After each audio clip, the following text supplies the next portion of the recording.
اور یہ اسلام کا خوبصورت طرز امتیاز ہے. میں سمجھتا ہوں آپ ہسٹوریکل پرسپیکٹو میں اگر جائیں، دیگر جتنی بھی اقوام نے لوگوں کے اندر ہیومن رائٹس پیش کیے ہیں، جیسے یو این او نے 1948 کے اندر پیش کیے تھے، اس کی 30 شکات تھی. اس کے اندر جو 30 شکیں پیش کی وہ تمام کی تمام صرف انسانی حقوق کی بات کر رہی تھی.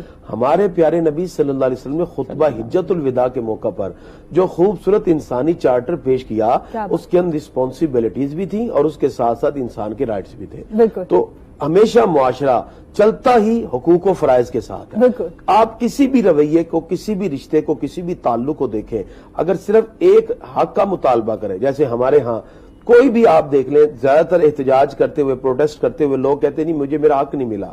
تو سوال کیا جاتا ہے کہ آپ کا حق اگر آپ کو نہیں مل رہا، کیا آپ نے اپنے فرائض پورے کیے؟ رسپانسبلٹیز جو تھیں آپ کی، جو آپ کی ڈیوٹیز تھی، کیا آپ نے اس کو پورا کیا؟ وہ کہتے ہیں ڈیوٹیز کو چھوڑیں، حق مجھے میرا ملنا چاہیے. حالانکہ یہ نہ اخلاقی طور پر ہے اور نہ اسلامی یا مذہبی طور پر.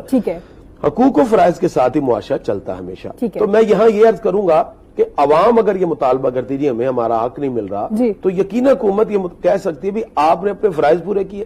تو فرائض میں یہ بھی تو شامل ہے نا کہ آپ ان چیزوں کو دیکھیں. جتنی بھی قومیں ترقی کرتی ہیں، آپ اگر تاریخی پس منظر میں دیکھیں، ہمیشہ وہ معاشرے کامیابی کی طرف جاتے ہیں جو حقوق و فرائض دونوں کا خیال رکھنے والے، بالکل بیلنس لے کے چل رہے ہو، بیلنس لے کے چلتے ہیں. تو فرائض میں اور ڈیوٹیز میں اور رسپانسبلٹیز میں یہ سب چیزیں شامل ہیں کہ جتنے بھی لوگ اس وقت عوامی سطح پر ہیں وہ اپنی اپنی رسپانسبلٹیز کو دیکھیں.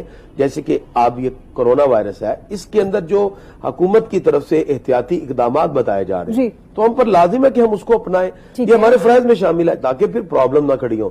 اچھا، اب جب ہم ان اپنے فرائض سے صرف نظر کر رہے ہیں تو اللہ نہ کرے، جیسے کل ڈاکٹر ایسوسی ایشن نے کہا کہ یہ حالت بھی بن سکتی ہے کہ اتنے مریض ہو جائیں کہ ہمارے پاس پھر بیڈ بھی کم ہو جائے. تو ظاہر اب اس وقت پھر کیا ہوگا؟ یہی لوگ کہیں گے جی ہمیں ہمارے حقوق دیے جائیں. جب یہ اپنے حقوق کا اس وقت مطالبہ کریں گے تو ان سے کہا جائے گا کہ آپ اپنے فرائض کیوں نہیں پورے کیے. تو میں یہی کہوں گا کہ فرائض یعنی کہ اپنی رسپانسبلٹیز، اپنی ڈیوٹیز کو دیکھیں، پھر اس کے بعد پھر حقوق کی طرف بھی آئیں. حقوق و فرائض سے معاشرے چلتے ہیں. زندگی کا ہر خوبصورت رشتہ حقوق و فرائض سے جڑا ہوا ہے. معاشرہ تبھی تباہی کی طرف آتا ہے نا جب آپ اپنے فرائض ادا نہیں کر رہے ہوتے. انفرادی طور پہ آپ کے، میرے، حافظ صاحب کے بھی تو کچھ ہے نا. ہم ہر وقت کیوں گورنمنٹ کو بلیم کرتے ہیں؟ یہ جو سچویشن ہے اس میں آپ کو نہیں لگتا تنقید سے زیادہ ہم لوگ اگر اپنے فرائض ادا کرنا شروع کر دیں تو چیزیں کافی حد تک کنٹرول میں آ سکتی ہیں؟ بالکل. دیکھیں نا، اب جیسے چند لوگ بیٹھے ہیں، ان میں سے ہر ایک بندے کا دوسرے پہ حق بھی ہے، دوسرے کا فرض بھی ہے. یہی حقوق و فرائض میں والدین کے حقوق ہیں، اولاد کے فرائض ہیں، اولاد کے حقوق ہیں، والدین کے فرائض ہیں، بیوی کے حقوق ہیں تو شوہر کے فرائض ہیں، شوہر کے حقوق ہیں تو بیوی کے فرائض ہیں، بھائی کے حقوق ہیں تو بہن کے فرائض ہیں، بہن کے حقوق ہیں تو بھائی کے فرائض ہیں. یعنی کہ آپ اپنے ہمسائے کی طرف دیکھیں، آپ کا حق ہے تو اس کے فرض، اور اس کا حق ہے تو آپ کا فرض. اسی طرح ہم آپس میں بیٹھے ہیں، آپس کے چند لمحے کے لیے یہ جو اللہ رب العزت نے ہمیں 10 منٹ کے لیے بھی اگر ہم نشینی دی ہے، اس میں سے بھی ایک دوسرے کے حق اور ایک دوسرے کے فرض کا خیال رکھا جائے.